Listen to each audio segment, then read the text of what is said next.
G'day, it's Kath Molloy here and welcome to M.A.D for Mondays. I've got a special guest with me here in Sydney and she's going to let you know who she is and what she does to make a difference. Thank you.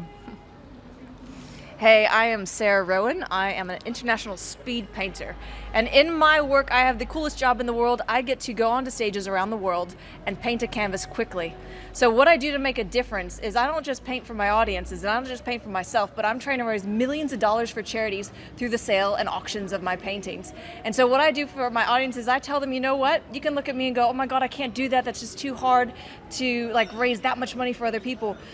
But use what's in your hands. What are you good at? It doesn't mean that you have to come up with millions of dollars for charity. You can make a difference in someone's life by saying, I'm really good at baking. I'm really good at writing a card that can make a difference in a solo mother's world down the street. So just use what's in your hands to change the world and make a difference. Peace out.